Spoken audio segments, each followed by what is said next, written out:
सो hey everyone, आप लोग का बहुत-बहुत स्वागत है आपके अपने यूट्यूब चैनल स्टडी पॉइंट राह में। तो गाइस आप लोगों के लिए मैं रेलवे ग्रुप डी का प्रीवियस ईयर सेट लेकर आई हूँ गाइस, जो आप सभी स्टूडेंट के लिए बहुत ज़्यादा इंपॉर्टेंट होने वाला है। तो आप सभी से ये रिक्वेस्ट है कि प्लीज़ वीडियो को एंड तक ज़रूर देखिएगा एंड कोशिश करिएगा नोट बनाने का, क्योंकि गाइस नोट बहुत ज़्यादा इंपॉर्टेंट होता है। तो आप सभी से ये रिक्वेस्ट है कि नोट बनाइए एंड मोस्ट इंपॉर्टेंट चीज़ होती है रिविज़न करना। तो रिविज़न आप तभी कर पाएँगे जब आप खुद से चीज़ों को नोट करेंगे। जितनी सारी चीज़ें आपकी क्लियर आउट नहीं है, प्लीज़ गाइस उसे नोट करिए एंड उसका रिविज़न करिए। तो चलिए आज का रेलवे ग्रुप डी का प्रीवियस ईयर सेट स्टार्ट करते हैं। और आज का हमारा प्रैक्टिस सेट जो है रेलवे ग्रुप डी का, वो प्रैक्टिस सेट 3 चलेगा, ये आपको ध्यान रखना है, ठीक है। तो चलिए आज के सेशन को स्टार्ट करते हैं। और आज का हमारा पहला प्रश्न है, क्वेश्चन नंबर 1 है। क्वेश्चन नंबर 1 हमसे कह रहा है कि पृथ्वी की ठोस परत में धातुओं की प्रचुरता की दृष्टि से लोहा जो है ये कौन से स्थान पे है, ये आपसे पूछ रहा है। अगर आप क्वेश्चन को ध्यान से पढ़ेंगे तो ये पूछ रहा है आपकी कि पृथ्वी की ठोस परत जो होता है धातुओं की प्रचुरता, ठीक है। यहाँ पे क्लेरिफाई क्या है, अगर अधातुओं की प्रचुरता कहता है तो फिर वो अलग हो जाता है, धातुओं की है। तो यहाँ पे जो है लोहा आपका क्या है, लोहा आपका एक धातु है, ठीक है। तो यहाँ पे पूछा है कि धातुओं की प्रचुरता में जो है लोहा आपके जो है कौन से स्थान पर है। तो आपके ऑप्शन है, ऑप्शन ए दूसरे स्थान पे, ऑप्शन बी तीसरा स्थान पे, ऑप्शन सी चौथे स्थान पे, या ऑप्शन डी पहले स्थान पे। तो गाइस इसका जो करेक्ट आंसर होगा वो होगा ऑप्शन ए, जो है हमारा करेक्ट आंसर हो जाएगा। लोहा जो है गाइस याद रखिएगा, ये आपके जो है आपके दूसरे स्थान पे है। धातु में अगर हम बात करते हैं कि पहले स्थान पे जो है, पहले स्थान में जो है ये आपका कौन सा है गाइस, तो याद रखिएगा पहले स्थान पे जो कि आपका जो है एल्यूमिनियम है, ये आपको ध्यान रखना है। पहला स्थान पे जो है ये आपका कौन है गाइस, तो ये आपको ध्यान रखना है पहले स्थान पे जो है ये आपका एल्यूमिनियम है गाइस। याद रखिएगा एल्यूमिनियम जो है गाइस, देखिएगा ये आपका धातु है। तो ये आपको ध्यान रखना है पहले स्थान पे जो है एल्यूमिनियम है। लोहा की जो है ये कितनी होती है गाइस, तो ये आपको ध्यान रखना है। इसमें मैं एक एक करके बात करूंगी, लेकिन सबसे पहले मैं एल्युमिनियम की अगर हम बात करते हैं तो याद रखिएगा 8% ये आपको ध्यान रखना है, ठीक है।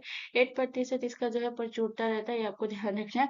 तो अब हम बात करते हैं गाइस, यहाँ पे जो है आपको नोट करना है, जो कि आपको क्या नोट करना है कि जो है आपको याद रखना है कि पृथ्वी की जो है, आप याद रखिएगा पृथ्वी की जो है आपको याद रखना है कि पृथ्वी की ठोस परत में जगह रखिएगा 10 सबसे प्रचुर तत्व की बात करेंगे, जिसमें धातु और अधातु दोनों मिक्स होते हैं। याद रखिएगा पृथ्वी की, आपको मैं बताऊंगी 10 जो है सबसे प्रचुर, जो कि हर एग्जाम में पूछा जाता है और बहुत इंपॉर्टेंट ये प्रश्न है।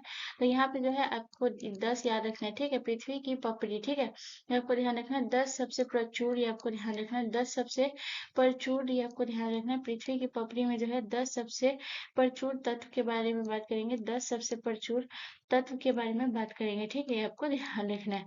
तो चलिए एक एक करके बात करते हैं। तो सबसे पहले हम बात करते हैं जो कि है आपका कौन सा है, तो याद रखिएगा सबसे पहले जो है ऑक्सीजन। ऑक्सीजन जो है गाइस याद रखिएगा ये आपका कौन है, तो ऑक्सीजन जो है ये आपका अधातु है, ठीक है। ये आपका धातु नहीं है, इसी वजह से याद रखिएगा आपका जो है पहला कौन सा हो गया गाइस, तो याद रखिएगा ऑक्सीजन पहला जो है ये आपका कौन सा हो गया गाइस, तो ये आपको ध्यान रखना है पहले नंबर पे जो है ये आपका जो है ऑक्सीजन है। सही से लिख लीजिएगा गाइस, याद रखिएगा पहले नंबर पे जो है ये आपका कौन सा है गाइस, तो याद रखिएगा पहले नंबर पे जो है ये आपका ऑक्सीजन है, ये आपको ध्यान रखना है, ठीक है।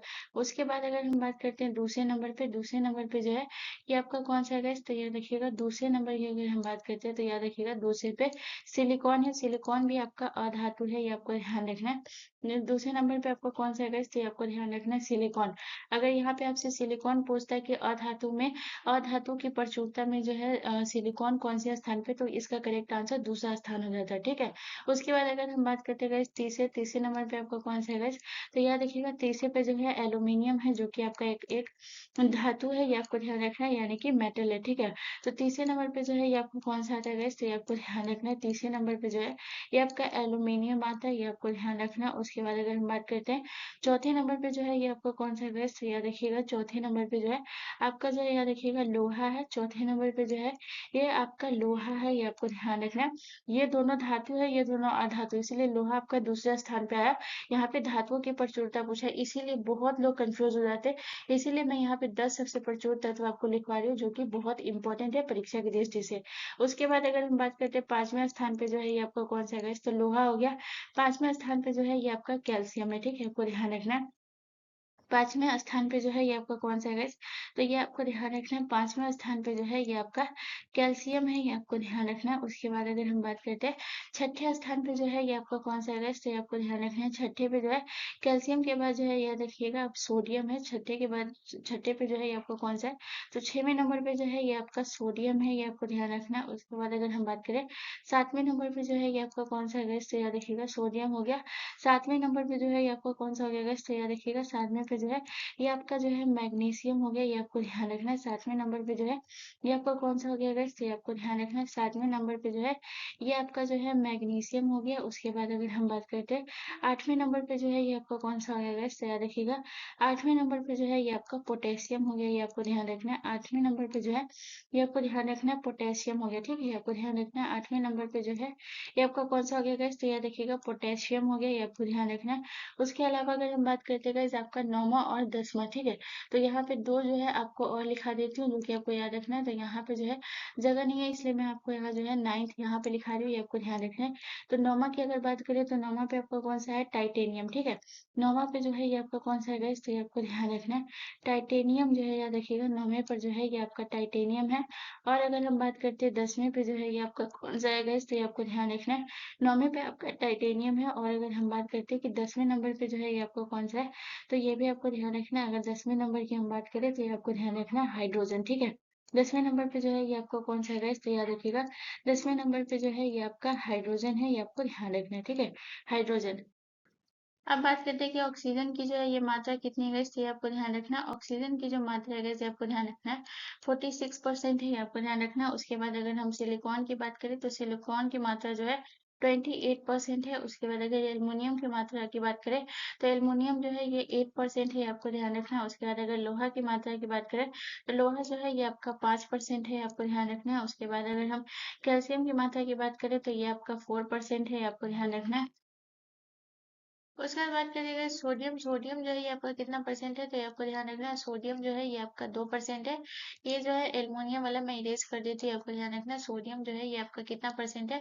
तो ये आपको ध्यान रखना है सोडियम जो है ये आपका 2% है, ये आपको ध्यान रखना है। उसके अलावा अगर हम बात करते हैं मैग्नीशियम जो है ये आपका कितना परसेंट है? तो मैग्नीशियम भी आपका 2% है, ये आपको ध्यान रखना है। उसके अलावा अगर हम बात करें तो पोटेशियम भी गाइस आपका 2% है, ये आपको ध्यान रखना है। और अगर बात करें टाइटेनियम जो है ये आपको ध्यान रखना है, ये जो है टाइटेनियम जो है गाइस याद रखिएगा 0.5% है, आपको ध्यान रखना है। टाइटेनियम जो है ये 0.5% है। और अगर हाइड्रोजन की बात करें तो ये आपको ध्यान रखना है 0 पॉइंट जो है ये 1% है। ये जो है पृथ्वी के 10 सबसे प्रचुर तत्व है, ये मैं मानती हूँ 5 इधर 3 इधर 2 इधर हो गया। तो ये आप लिख लीजिएगा, जगह की वजह से ऐसा हो गया, तो याद रखिएगा ये आपका पहला दूसरा मैंने नंबरिंग की हुई है, तो आपको कोई कंफ्यूजन नहीं होगा। और ये आपका 10वां है, ठीक है? तो ये आप लिख लीजिएगा। चलिए नेक्स्ट क्वेश्चन की तरफ चलते हैं। अगला क्वेश्चन हमारा क्वेश्चन नंबर 2 है। क्वेश्चन नंबर 2 कह रहा है कि संघ की कार्यपालिका से संबंधित संविधान का कौन सा अनुच्छेद है? आपको बताना है कि संघ की कार्यपालिका से संबंधित संविधान का कौन सा अनुच्छेद है। तो आपके ऑप्शन है अनुच्छेद 38 से 51, ऑप्शन बी अनुच्छेद 80 से 51, ऑप्शन सी अनुच्छेद 52 से 78 या ऑप्शन डी अनुच्छेद 112 से लेकर 118 तक। तो गाइस इसका जो करेक्ट आंसर होगा वो होगा आपका जो है ऑप्शन सी करेक्ट आंसर हो जाएगा। संघ की कार्यपालिका से संबंधित जो है ये कौन सा है? तो अनुच्छेद 52 से लेकर 78 तक जो है ये संघ की कार्यपालिका से संबंधित अनुच्छेद है। और अगर पूछे कि ये कौन से भाग में गए तो ये भी आपको ध्यान रखना है, ये जो है आपके भाग 5 में है, ये आपको ध्यान रखना है। संघ की कार्यपालिका से संबंधित कौन सा भाग है तो ये आपको ध्यान रखना है, भाग 5 है, ये भी आपको ध्यान रखना है, ठीक है। उसके बाद बात करते हैं गाइस अनुच्छेद जो है आपका 80 से 51 जो है ये किससे संबंधित है गाइस? तो याद रखिएगा केंद्रीय संसद के सामान्य प्रावधानों से संबंधित है, ये आपको ध्यान रखना है। तो ये आपको ध्यान रखना है कि संसद के जो है ये आपको ध्यान रखना है, ये जो है ये किससे संबंधित है गाइस? तो याद रखिएगा संसद के जो है सामान्य प्रावधानों से संबंधित आपको कौन सा है? तो ये आपको ध्यान रखना है कि संसद के सामान्य प्रावधानों से है, ये आपको ध्यान रखना है कि संसद के जो है ये आपको ध्यान रखना है। संसद के जो है ये आपको ध्यान रखना है सामान्य प्रावधानों से आपको ध्यान रखना है। संसद के सामान्य प्रावधानों से संबंधित है, आपको ध्यान रखना। और यह देखिएगा ये कौन से भाग में है? तो ये भी आपको ध्यान रखना है कि ये जो है आपके भाग 5 में है, ये भी आपको ध्यान रखना है। ये कौन से भाग में है? तो ये भी आपके भाग 5 में है, ये आपको ध्यान रखना है। उसके अलावा अगर हम बात करते हैं इससे आपको ध्यान रखना है अनुच्छेद 112 से 18 जो है ये किससे संबंधित है? तो याद रखिएगा संसद की विधायी प्रक्रियाओं से संबंधित जो है ये कौन सा है? केंद्रीय संसद, ठीक है। ये आपको ध्यान रखना है संसद के जो है संसद के विधायी प्रक्रियाओं से संबंधित जो है यह कौन सा आर्टिकल है?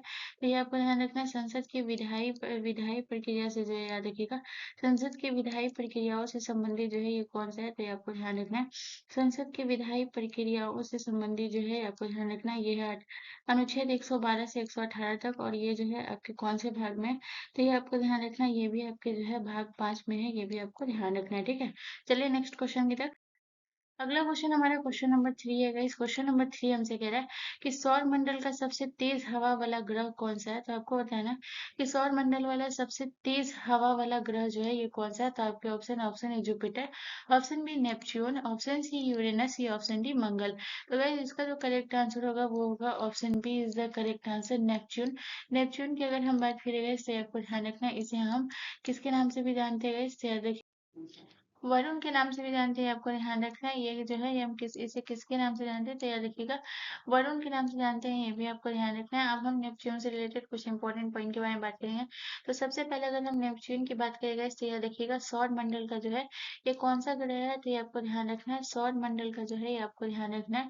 नेपच्यून जो है ये आपको ध्यान रखना है। सौर मंडल का जो है ये आपको ध्यान रखना है। नेपच्यून जो है सौर मंडल का जो है ये आपको ध्यान रखना है। सौर मंडल का 8वां ग्रह है, ये आपको ध्यान रखना है।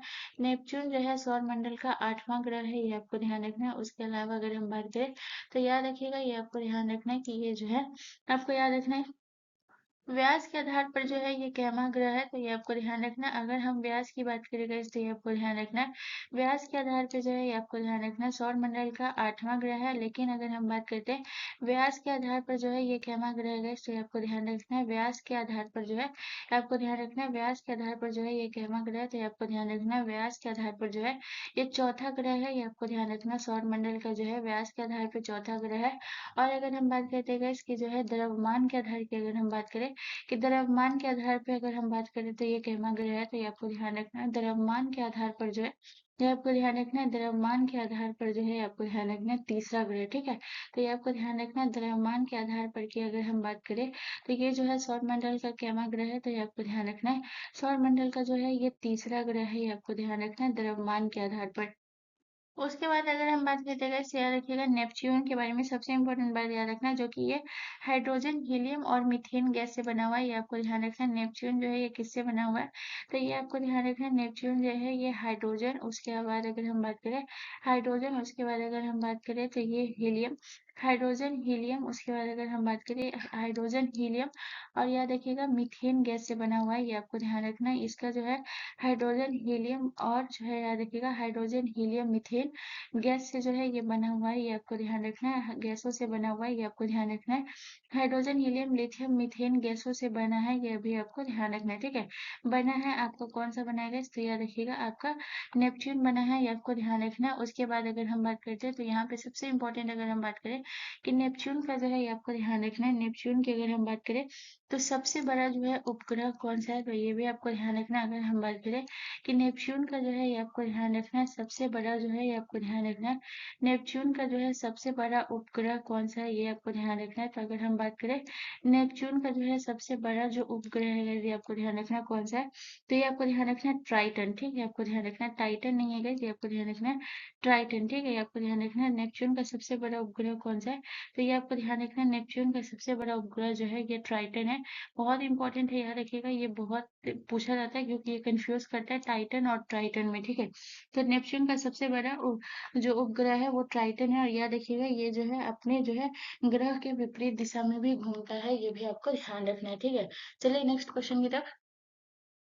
अगला क्वेश्चन हमारा क्वेश्चन नंबर 4 है गाइस। क्वेश्चन नंबर 4 कह रहा है कि नागरहोल राष्ट्रीय उद्यान इनमें से किस बायो रिजर्व का हिस्सा है। तो आपको बताना है कि नागरहोल राष्ट्रीय उद्यान जो है ये किस बायो रिजर्व का हिस्सा है। तो आपके ऑप्शन है सतपुरा का, ऑप्शन बी विंध्यन का, ऑप्शन सी अरावली का, या ऑप्शन डी नीलगिरी का। तो गाइस इसका जो करेक्ट आंसर होगा वो होगा option D is the correct answer. Nagarhole राष्ट्रीय उद्यान जो है ये नीलगिरी का जो है हिस्सा है बायो रिजर्व का, ये आपको ध्यान रखना है। अगर हम बात करते हैं कि नीलगिरी को जो है बायो रिजर्व में कब सम्मिलित किया गया, यानी कि 1986 में इसे सम्मिलित किया गया, ये आपको ध्यान रखना है। उसके अलावा अगर हम बात करें तो नीलगिरी में और कौन-कौन सा राष्ट्रीय उद्यान या वन्य जीव अभयारण्य है जो कि सम्मिलित है। तो हम नीलगिरी की बात करेंगे तो सबसे पहले आपको याद रखना है जो कि है आपका बांदीपुर राष्ट्रीय उद्यान जो है याद रखिएगा। आपको ध्यान रखना है कि बांदीपुर राष्ट्रीय उद्यान जो है ये आपका नीलगिरी में ही सम्मिलित है, ये आपको ध्यान रखना है। तो याद रखिएगा नीलगिरी में और कौन-कौन सा सम्मिलित है ये मैं आपको बता रही हूँ। तो सबसे पहले आपको याद रखना है बांदीपुर राष्ट्रीय उद्यान जो है याद रखिएगा, ये भी आपका नीलगिरी में सम्मिलित है, ये आपको ध्यान रखना है, यानी कि नीलगिरी का हिस्सा है। उसके अलावा अगर हम बात करें बांदीपुर हो गया, उसके अलावा अगर हम बात करें साइलेंट वैली भी आपकी नीलगिरी का हिस्सा है, ये आपको ध्यान रखना है। साइलेंट वैली बायो रिजर्व जो है ये आपको ध्यान रखना है। साइलेंट वैली बायो रिजर्व जो है ऐसा देखिएगा, ये भी आपकी नीलगिरी का हिस्सा है, आपको ध्यान रखना है। उसके अलावा अगर हम बात करेंगे तो ये आपको ध्यान रखना है मुदुमलाई। मुदुमलाई जो है ये आपको ध्यान रखना है। मुदुमलाई वन्य जीव अभयारण्य जो है याद रखिएगा। मुदुमलाई वन्य जीव अभयारण्य जो है ये आपको ध्यान रखना है मुदुमलाई, ठीक है। ये आपको ध्यान रखना है कि मुदुमलाई वन्य जीव अभयारण्य जो है ये आपको ध्यान रखना है। मुदुमलाई वन्य जीव अभयारण्य जो है ये आपको ध्यान रखना है। ये भी आपके जो है नीलगिरी का हिस्सा है, ये भी आपको ध्यान रखना है। मुदुमलाई वन्य जीव अभयारण्य जो है ये आपको ध्यान रखना है। मुदुमलाई वन्य जीव अभयारण्य जो है ये भी आपके नीलगिरी का हिस्सा है, ठीक है। चलिए अब नेक्स्ट पॉइंट बात करते हैं जो कि अब हम बात करेंगे जो कि नागरहोल राष्ट्रीय उद्यान की स्थापना का, ठीक है। तो अगर हम बात करते हैं कि नागरहोल राष्ट्रीय उद्यान की जो है ये स्थापना कब हुई थी, इससे आपको ध्यान रखना है। नागरहोल राष्ट्रीय उद्यान की स्थापना 1955 में हुई थी, आपको ध्यान रखना है। ये जो है 1955 में जो है ये आपको ध्यान रखना है। 1955 में जो है ये आपको ध्यान रखना है नागरहोल राष्ट्रीय उद्यान की जो है ये आपको ध्यान रखना है। नागरहोल राष्ट्रीय उद्यान की स्थापना कब हुई थी, तो 1955 में जो है नागरहोल राष्ट्रीय उद्यान की स्थापना हुई थी। लेकिन यहाँ से एक प्रश्न ये भी पूछा जाता है कि नागरहोल राष्ट्रीय उद्यान को जो है ये जो है राष्ट्रीय उद्यान का दर्जा कब दिया गया, तो ये आपको ध्यान रखना है 1988 में, ठीक है। 1988 में जो है ये आपको ध्यान रखना है राष्ट्रीय उद्यान का दर्जा जो है नागरहोल को राष्ट्रीय उद्यान का दर्जा कब दिया गया है आपको ध्यान रखना है। तो नागरहोल को 1988 में जो है ये आपको ध्यान रखना है राष्ट्रीय उद्यान का जो है ये आपको ध्यान रखना है। 1988 में राष्ट्रीय उद्यान का जो है दर्जा मिला था, ये आपको ध्यान रखना है। राष्ट्रीय उद्यान का जो है ये आपको ध्यान रखना है दर्जा मिला नागरहोल राष्ट्रीय उद्यान को 1988 में मिला, ये आपको ध्यान रखना है। चलिए नेक्स्ट क्वेश्चन की तरफ। अगला क्वेश्चन हमारा क्वेश्चन नंबर 5 है गाइस। क्वेश्चन नंबर 5 हमसे कह रहा है कि लाल मिट्टी किसकी खेती के लिए सबसे ज्यादा उपयुक्त होती है।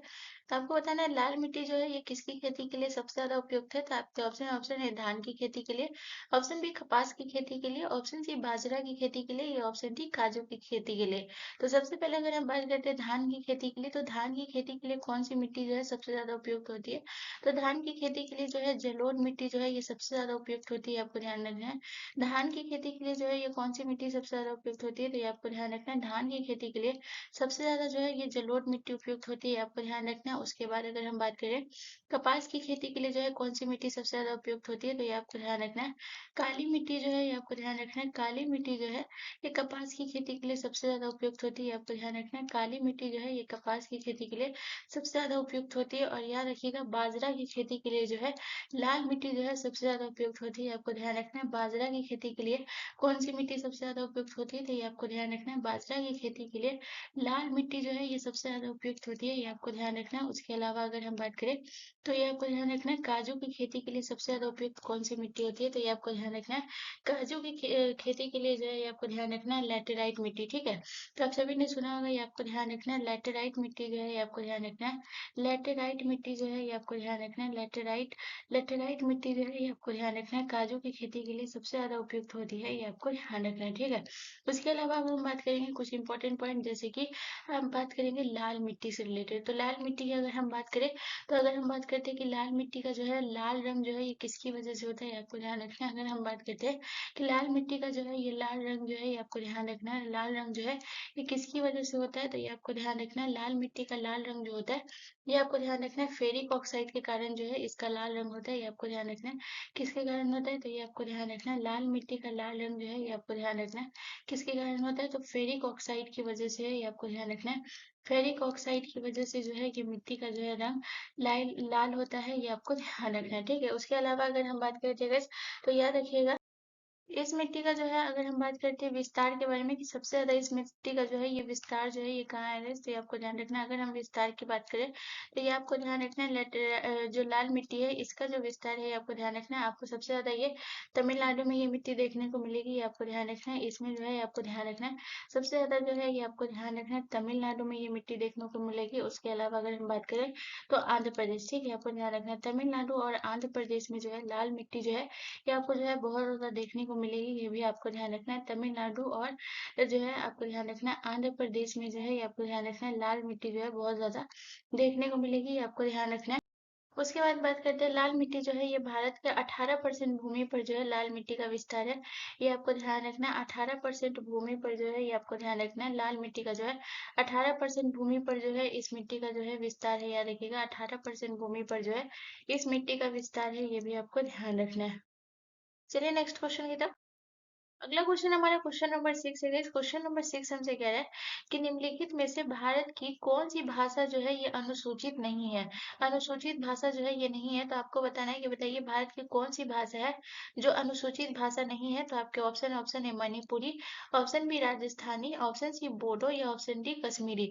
तो गाइस इसका जो करेक्ट आंसर होगा वो होगा option B is the correct answer. Kashmiri Rajasthani जो है गाइस याद रखिएगा ये जो है अनुसूचित भाषा नहीं है। अगर हम बात करते हैं गाइस तो ये आपको ध्यान रखना है कि भारतीय संविधान में जो है ये आपको ध्यान रखना है भारतीय संविधान में ये आपको ध्यान रखना है कि भारतीय संविधान के जो है ये आपको ध्यान रखना है भारतीय संविधान के 8वीं अनुसूची में जो है ये आपको ध्यान रखना है भारतीय संविधान के 8वीं अनुसूची में जो है ये आपको ध्यान रखना है भारतीय संविधान के 8वीं अनुसूची में जो है ये किसका उल्लेख है, तो ये आपको ध्यान रखना है भारतीय संविधान के 8वीं अनुसूची में जो है ये आपको ध्यान रखना है भारतीय संविधान के 8वीं अनुसूची में जो है ये आपको ध्यान रखना है किसका उल्लेख है, आपको ध्यान रखना है 8वीं अनुसूची में जो है भाषा का उल्लेख किया गया, यानी कि 8वीं अनुसूची में 22 भाषाओं का उल्लेख किया गया है, ठीक है। इस तरीके से आपको याद रखना है भारतीय संविधान के 8वीं अनुसूची में 22 भाषाओं का जो है उल्लेख मिलता है, ये आपको ध्यान रखना है। तो अब हम इसमें बात करेंगे कि 22 भाषा जो है वो कौन कौन सी 22 भाषा है जिसका उल्लेख मिलता है, ये आपको ध्यान रखना है, ठीक है। 22 भाषाओं का उल्लेख किया गया है, ये आपको ध्यान रखना है। तो अगर हम बात करें तो मैं यहाँ से लेती हूँ, तो सबसे पहले आपको याद रखना है जो कि कौन सी भाषा है, तो पहले आपको याद रखना है जो कि आपका जो है कश्मीरी हो गया। उसके अलावा अगर हम बात करें तो बोडो जो है इसे भी आपको ध्यान रखना है संविधान के 8वीं अनुसूची में 22 भाषाओं उनमें से एक भाषा है मणिपुरी बोडो। उसके अलावा बात करें तीसरी जो है ये कश्मीरी हो गई। उसके बाद अगर हम चौथी बात करें, चौथी जो है ये आपकी कौन सी भाषा हो गई, तो ये आपको ध्यान रखना है चौथी जो है ये आपकी मराठी हो गई। इसके अलावा अगर हम बात करें तो पांचवी जो है ये आपकी कौन सी हो गई, पांचवी जो है ये आपको ध्यान रखना है आपकी हिंदी भाषा हो गई, आपको ध्यान रखना है पांचवी जो है ये हिंदी हो गई। उसके अलावा अगर हम छठी की बात करें तो ये आपको ध्यान रखना है उर्दू हो गया, ये आपको ध्यान रखना है ये जो है आपका उर्दू हो गया। उसके बाद अगर हम सातवीं की बात करें तो ये आपको ध्यान रखना है कौन सी भाषा हो गई, सिंधी हो गई, आपको ध्यान रखना है ये जो है सातवीं की अगर बात करें तो सिंधी भाषा हो गई। उसके अलावा अगर हम सातवीं की बात करें, सातवीं हो गया। उसके अलावा अब हम आठवीं की बात करते गए तो आठवीं जो है आपकी कौन सी भाषा हो गई, आठवीं जो है ये आपकी नेपाली भाषा हो गई, आपको ध्यान रखना है आठवीं जो है नेपाली हो गई।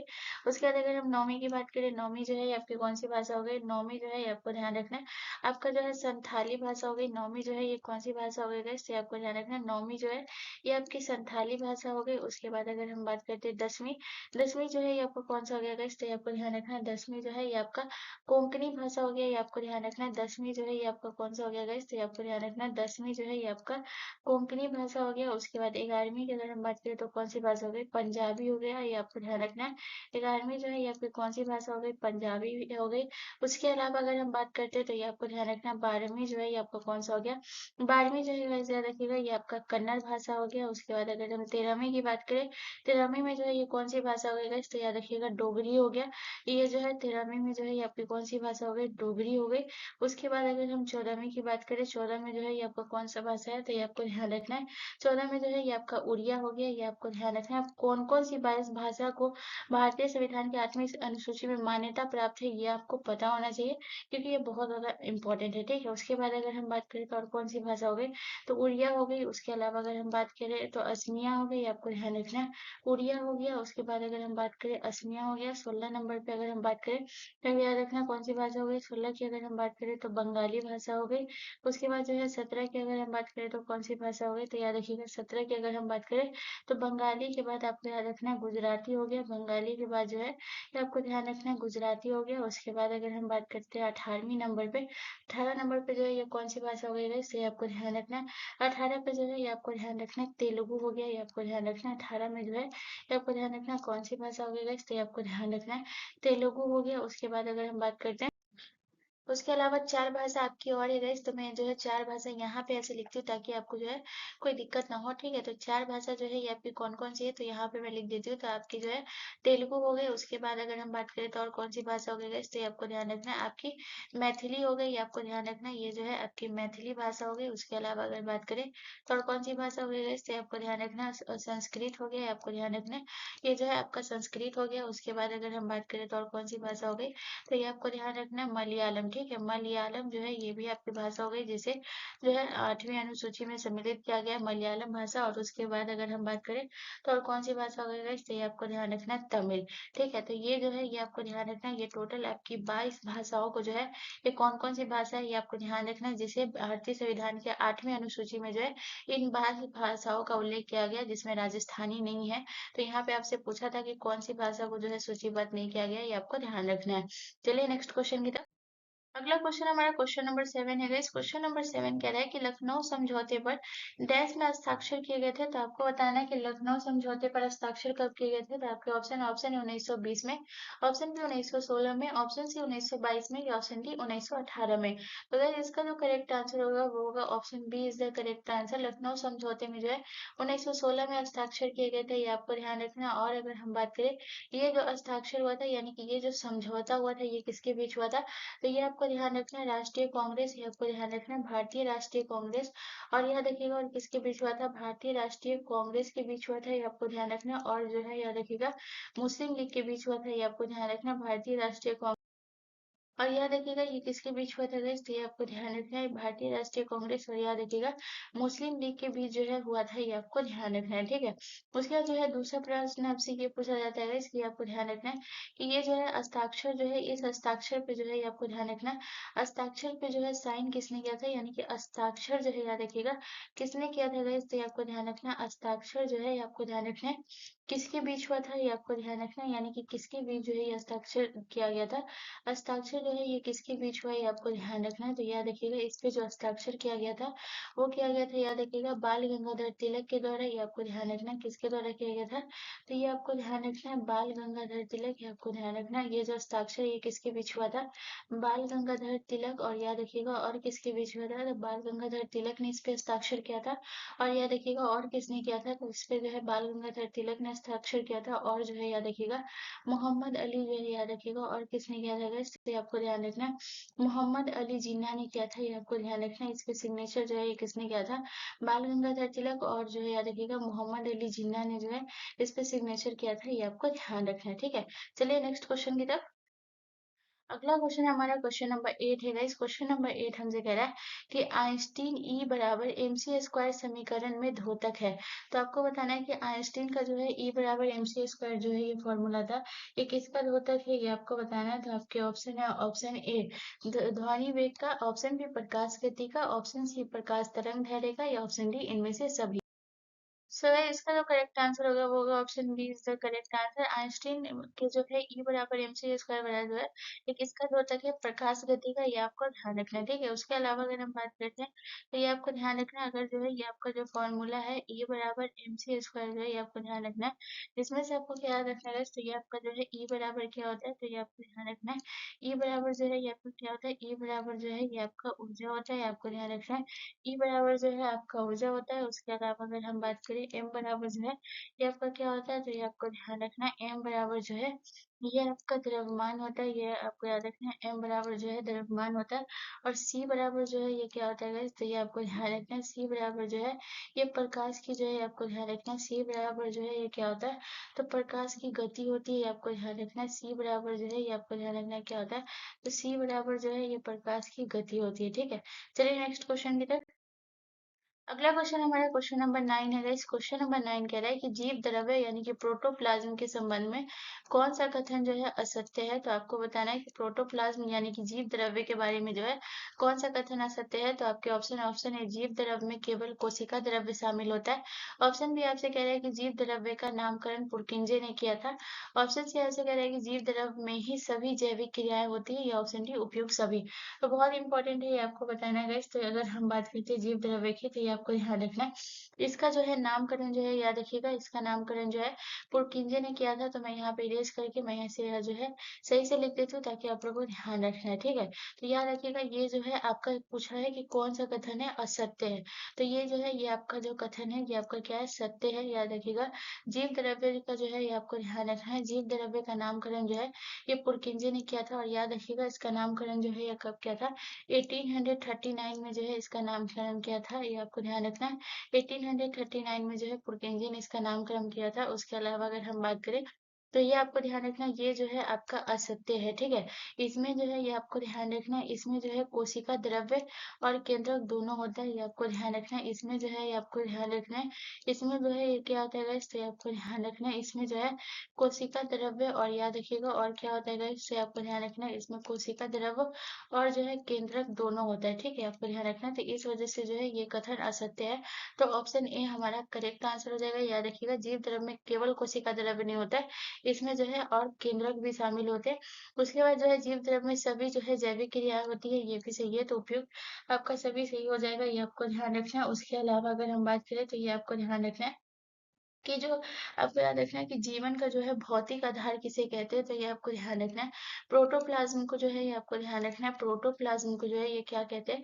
तो ये आपको ध्यान रखना है, प्रोटोप्लाज्म यानी जीव द्रव्य को जो है ये आपको ध्यान रखना है जीवन का भौतिक आधार कहा जाता है। ये आपको ध्यान रखना है। जीव द्रव्य को जो है ये आपको ध्यान रखना है, क्या कहते हैं इसे आपको ध्यान रखना है। जीव द्रव्य को जो है जीवन का जो है याद रखिएगा, जीवन का भौतिक आधार जो है, जीवन का भौतिक आधार कहा जाता है। ये आपको ध्यान रखना है। जीवन का भौतिक आधार कहा जाता है, ये आपको ध्यान रखना है। किसे कहा जाता है, ये आपको ध्यान रखना है। तो जीव द्रव्य को यानी कि प्रोटोप्लाज्म को। चलिए नेक्स्ट क्वेश्चन की तरफ। अगला क्वेश्चन हमारा क्वेश्चन नंबर 10 है गाइस। क्वेश्चन नंबर 10 हमसे कह रहा है कि भारतीय गन्ना अनुसंधान संस्थान कहाँ स्थित है। तो आपके ऑप्शन है लखनऊ में, ऑप्शन बी करनाल में, ऑप्शन सी राजमुंदरी में, या ऑप्शन डी बेंगलुरु में। सो गाइस, इसका जो करेक्ट आंसर होगा वो होगा option A is the correct answer. जो लखनऊ में जो है आपका गन्ना अनुसंधान है, ये आपको ध्यान रखना है। उसके अलावा अगर हम बात करें, तो ये आपको ध्यान रखना है कि जो है ये जो है आपको ध्यान रखना है कि इसकी स्थापना जो है ये कब हुई थी गाइस। तो अगर हम बात करते हैं कि गन्ना अनुसंधान की जो है यह स्थापना पूछा जाता है, तो ये आपको ध्यान रखना, गन्ना अनुसंधान की जो है यह स्थापना कब हुई थी। तो 1952 में जो है इसकी स्थापना हुई थी, ये आपको ध्यान रखना है। और अगर हम बात करते हैं गाइस, तो करनाल करनाल में जो है ये आपको कौन सा है गाइस, तो ये आपको ध्यान रखना है। राष्ट्रीय डेयरी अनुसंधान जो है ये आपका कहाँ है गाइस, तो ये आपको ध्यान रखना है। अगर हम बात करते हैं ये आपको ध्यान रखना है कि राष्ट्रीय डेयरी अनुसंधान जो है ये आपका कहाँ है गाइस, तो ये आपको ध्यान रखना है। राष्ट्रीय राष्ट्रीय डेयरी अनुसंधान जो है ये आपका कहाँ है गाइस, तो ये आपको ध्यान रखना है। राष्ट्रीय डेयरी अनुसंधान जो है ये आपका करनाल में है, ये आपको ध्यान रखना है। राष्ट्रीय डेयरी अनुसंधान जो है ये आपका कहाँ है, ये आपका करनाल में है, ये आपको ध्यान रखना। उसके बाद अगर हम बात करते हैं कि आपका जो है आप याद रखिएगा, जो है आपका तंबाकू, ठीक है। आपको ध्यान रखना है कि तंबाकू अनुसंधान जो है ये आपका कहाँ है गाइस, तो ये आपको ध्यान रखना है। तंबाकू अनुसंधान जो है ये आपका राजमुंदरी में है, ये आपको ध्यान रखना है। अगर हम बात करते हैं कि तंबाकू अनुसंधान जो है ये आपका कहाँ है गाइस, तो ये आपको ध्यान रखना है। तंबाकू अनुसंधान जो है ये आपको ध्यान रखना है। तंबाकू अनुसंधान जो है ये आपका कहाँ है, राजमुंदरी में है, ये आपको ध्यान रखना है। उसके बाद अगर हम बेंगलुरु की बात करें, तो ये आपको ध्यान रखना है, बेंगलुरु में जो है ये आपका कौन सा अनुसंधान, भारतीय खगोल जो है अनुसंधान जो है ये आपको कहाँ है गाइस, तो ये आपको ध्यान रखना है। ये आपको याद रखना है गाइस कि भारतीय खगोल जो है संस्थान आपका कहाँ है, तो ये आपको ध्यान रखना है। भारतीय खगोल संस्थान जो है ये आपका बेंगलुरु में, ये आपको ध्यान रखना है। अगर हम बात करें भारतीय खगोल संस्थान जो है ये आपका कहाँ है गाइस, तो ये आपको ध्यान रखना है। भारतीय खगोल संस्थान जो है ये आपका कहाँ है गाइस, तो ये आपको ध्यान रखना है। भारतीय खगोल संस्थान जो है ये आपको ध्यान रखना है, बेंगलुरु में है, ठीक है। चलिए नेक्स्ट क्वेश्चन की तरफ।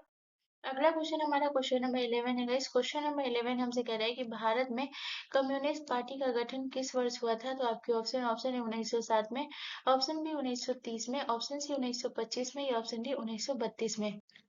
सो इसका जो करेक्ट आंसर होगा वो होगा option C is the correct answer.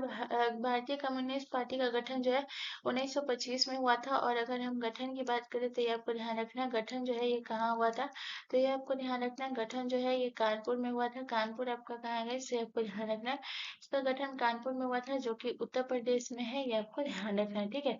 उसके अलावा अगर हम बात करते हैं कम्युनिस्ट पार्टी के जो है संस्थापक कौन है गाइस, तो ये आपको ध्यान रखना है। कम्युनिस्ट पार्टी की अगर हम बात करते हैं कि इसके जो है संस्थापक कौन है गाइस, तो ये आपको ध्यान रखना है। इसके जो संस्थापक है एम एन राय जो है, याद रखिएगा इसके जो संस्थापक है वो कौन है गाइस, तो ये आपको ध्यान रखना है।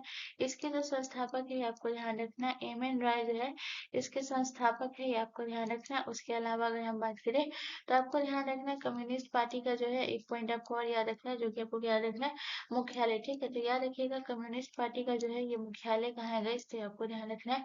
अगर हम बात करते हैं कम्युनिस्ट पार्टी का जो है ये मुख्यालय की अगर हम बात करें तो ये आपको ध्यान रखना है, इसका जो मुख्यालय है वो आपका नई दिल्ली में है। तो कम्युनिस्ट पार्टी का मुख्यालय कहाँ है गाइस, तो ये आपको ध्यान रखना है।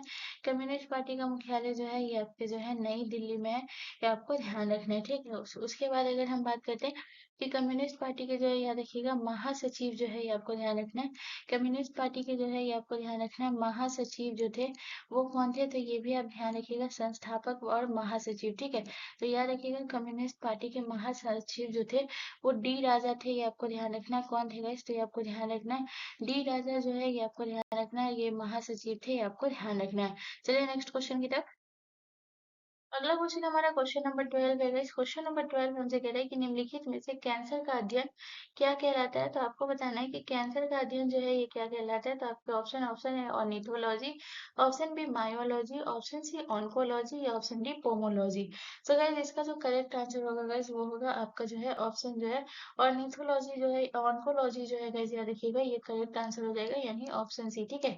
कैंसर का अध्ययन जो है ये ऑन्कोलॉजी कहलाता है। ऑर्निथोलॉजी जो है गाइस याद रखिएगा ये जो है कैंसर का अध्ययन नहीं कहलाता है, ये आपको ध्यान रखना। पक्षियों का अध्ययन जो है ये आपको ध्यान रखना। पक्षियों का अध्ययन जो है ये क्या कहलाता है, इससे आपको ध्यान रखना। पक्षियों का अध्ययन जो है ऑर्निथोलॉजी कहलाता है। और ऑन्कोलॉजी जो है कैसे रखिएगा ये जो है आपके कैंसर का अध्ययन कहलाता है। उसके अलावा अगर हम बात करते हैं मायोलॉजी, मायोलॉजी में जो है कैसे देखिएगा मांसपेशियों का अध्ययन जो है आपको ध्यान रखना। मायोलॉजी में जो है ये आपको ध्यान रखना है मांसपेशियों का अध्ययन जो है ये क्या कहलाता है गाइस, तो ये आपको ध्यान रखना है मांसपेशियों का, ठीक है।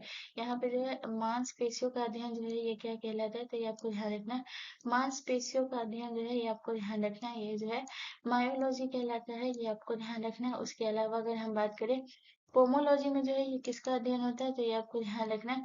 फलों का अध्ययन जो है ये क्या कहलाता है, तो ये आपको ध्यान रखना है। फलों का अध्ययन जो है ये क्या कहलाता है, तो ये आपको ध्यान रखना है। फलों का अध्ययन जो है ये पोमोलॉजी कहलाता है, ये आपको ध्यान रखना है। फलों का अध्ययन जो है ये क्या कहलाता है, पोमोलॉजी। चलिए नेक्स्ट क्वेश्चन की तरफ।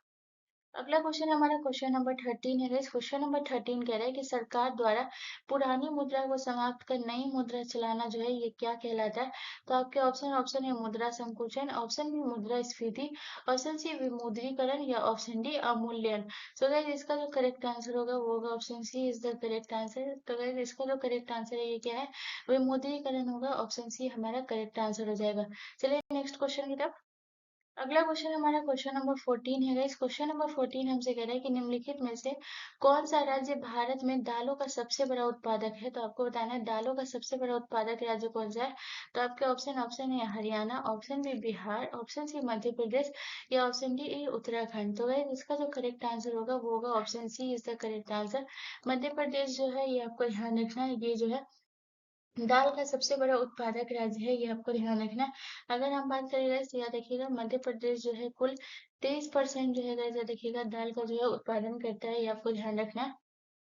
मध्य प्रदेश के बाद अगर हम बात करते हैं तो और कौन सा है, तो याद रखिएगा मध्य प्रदेश के बाद देखिए अगर हम बात करें तो इसके बाद जो है कौन सा राज्य आता है जो दाल का उत्पादन करता है, तो ये आपको ध्यान रखना है। मध्य प्रदेश के बाद जो है उत्तर प्रदेश, उत्तर प्रदेश जो है ये कितना दाल का उत्पादन करता है, तो ये आपको ध्यान रखना है। उत्तर प्रदेश जो है ये आपको ध्यान रखना है 18% जो है ये दाल का उत्पादन करता है, ये आपको ध्यान रखना है। उसके अलावा बात करें तो उत्तर प्रदेश के बाद जो है वैसे देखिएगा महाराष्ट्र है।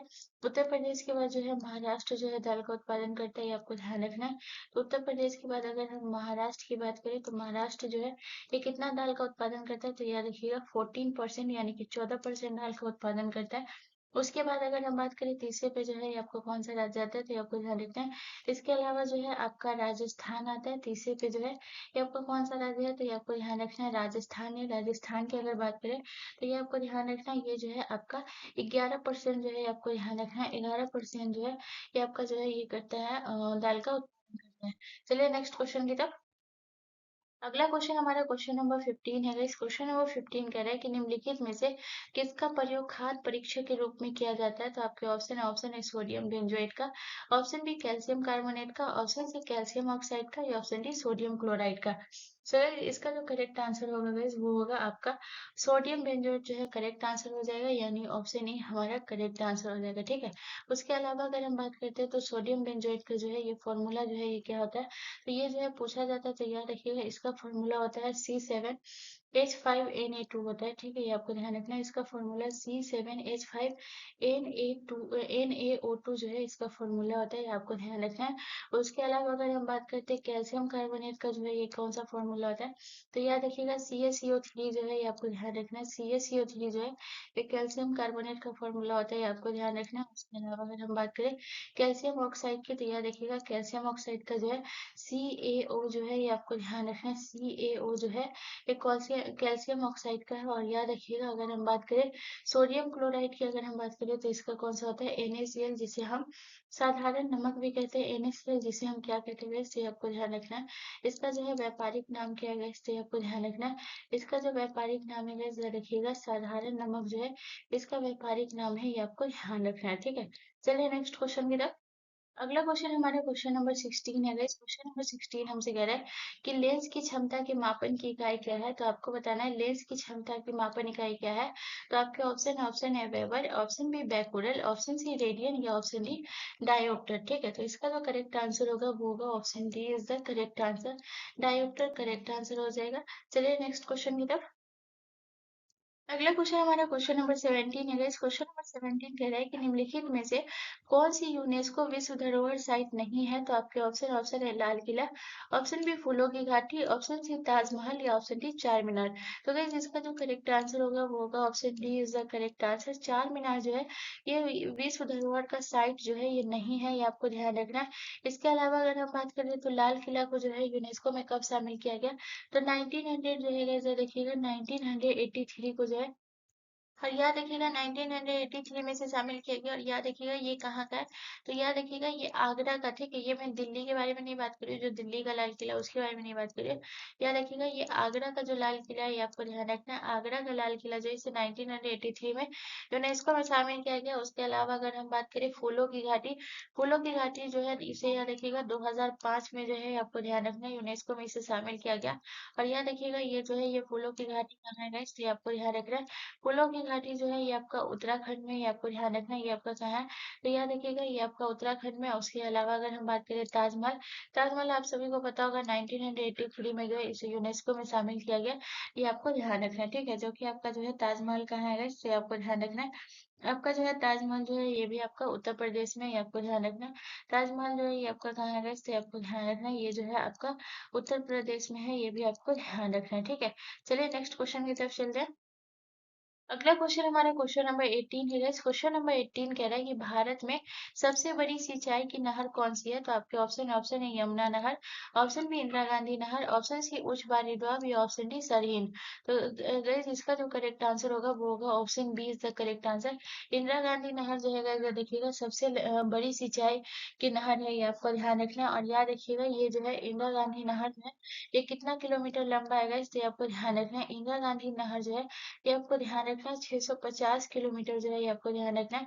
इंदिरा गांधी नहर जो है ये आपको ध्यान रखना है 650 किलोमीटर जो है गाइस याद रखिएगा 650 किलोमीटर जो है ये लंबा है, ये आपको ध्यान रखना है। ठीक है, 650 किलोमीटर लंबा है, ये आपको ध्यान रखना है। उसके अलावा अगर हम बात करें गाइस तो याद रखिएगा इससे जो है ये आपको ध्यान रखना है। इंदिरा गांधी की अगर हम बात करें तो लाभान्वित राज्य जो है ये पूछा जाता है कि किस किस राज्य को जो है याद रखिएगा किस किस राज्य को जो है ये लाभ होता है, ये आपको ध्यान रखना है। तो लाभान्वित राज्य की अगर हम बात करें गाइस, तो ये आपको ध्यान रखना है। इसमें जो है राजस्थान को इससे लाभ होता है, ये आपको ध्यान रखना है। इसको जो है किससे होता है, राजस्थान को लाभ होता है। इसके अलावा अगर हम बात करें तो ये आपको ध्यान रखना है, पंजाब को लाभ होता है, ये आपको ध्यान रखना है। उसके अलावा अगर हम बात करें तो ये आपको ध्यान रखना है, पंजाब को होता है। उसके अलावा अगर हम बात करें तो ये जो है आपके हरियाणा को लाभ होता है, ये आपको ध्यान रखना है, ठीक है। चलिए नेक्स्ट क्वेश्चन की तरफ। अगला क्वेश्चन हमारा क्वेश्चन नंबर 19 है। इस क्वेश्चन नंबर 19 कह रहा है कि पैरासीटामोल प्राथमिक चिकित्सा बॉक्स में पाई जाती है। ये दवाई कब और क्यों लेनी चाहिए? तो आपके ऑप्शन ए है फीवर और अन्य एलर्जी के लक्षणों को कम करने के लिए, या ऑप्शन बी अपच और नाराजगी को कम करने के लिए, या ऑप्शन सी अस्थमा से राहत दिलाने के लिए, या ऑप्शन डी हल्के दर्द को कम करने और उच्च तापमान यानी कि बुखार को कम करने के लिए। तो अगर इसका जो करेक्ट आंसर होगा वो होगा option D is the correct answer.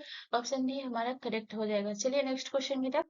अगला क्वेश्चन हमारा क्वेश्चन नंबर 20 है। इस क्वेश्चन नंबर 20 के नाम से कि मोहम्मद बिन कासिम द्वारा सिंध की विजय कब हुई थी? तो आपके ऑप्शन है 713 में, ऑप्शन बी 716 ईस्वी में, ऑप्शन बी 712 ईस्वी में, या ऑप्शन डी 719 ईस्वी में। तो गाइस इसका जो करेक्ट आंसर होगा वो होगा ऑप्शन जो है सी हमारा करेक्ट आंसर हो जाएगा। 712 ईस्वी में जो है याद रखिएगा सिंध का जो है युद्ध हुआ था। और याद रखिएगा ये जो हुआ था 712 ईस्वी में जो है याद रखिएगा ये जो है किस तट पे हुआ था, तो ये पूछा जाता है। तो याद रखिएगा ये जो हुआ था ये नाम से ये स्पष्ट स्पष्ट है। तो याद रखिएगा ये जो है सिंध के तट पर हुआ था। ये जो है किस पे हुआ था, तो सिंध के तट पर हुआ था, ये आपको ध्यान रखना है, ठीक है। और याद रखिएगा ये जो युद्ध हुआ था ये किसके बीच हुआ था, ये भी आपको ध्यान रखना है। तो अगर हम बात करेंगे ये जो युद्ध हुआ था ये किसके बीच हुआ था, तो राजा दहीर के बीच हुआ था और मोहम्मद बिन कासिम के बीच, ठीक है। तो ये युद्ध जो है ये किसके बीच हुआ था गाइस, तो ये आपको ध्यान रखना है। ये युद्ध हुआ था गाइस, याद रखिएगा मोहम्मद मोहम्मद बिन कासिम, याद रखिएगा मोहम्मद बिन कासिम के बीच। और जो है ये किसके बीच हुआ था, तो ये आपको ध्यान रखना है मोहम्मद बिन कासिम। और याद रखिएगा मोहम्मद बिन कासिम और याद रखिएगा किसके बीच हुआ था, राजा राजा दहीर के बीच में, ठीक है। ये आपको ध्यान रखना है राजा दहीर के बीच में हुआ था, ये आपको ध्यान रखना है। जिसमें से जीत किसकी हुई थी, तो मोहम्मद बिन कासिम की जो है जीत हुई थी, ये आपको ध्यान रखना है। तो गाइज आपको याद रखना है कि जो आपका जो है रेलवे ग्रुप डी का सेट 3 जो है ये यही कंप्लीट होता है। अगर आपको यहाँ से रिलेटेड कोई भी कंफ्यूजन है तो आप मुझसे कमेंट बॉक्स में जरूर पूछ सकते हैं, मैं इसका जरूर रिप्लाई करूंगी। एंड मोस्ट इंपॉर्टेंट चीज प्लीज गाइज प्लीज प्लीज ये वीडियो आपके लिए थोड़ा सा भी हेल्पफुल रहा तो प्लीज चैनल को जरूर सब्सक्राइब कर लीजिएगा एंड बेल आइकन पर जरूर क्लिक कर लीजिएगा। मिलते हैं नेक्स्ट वीडियो में गाइज, धन्यवाद।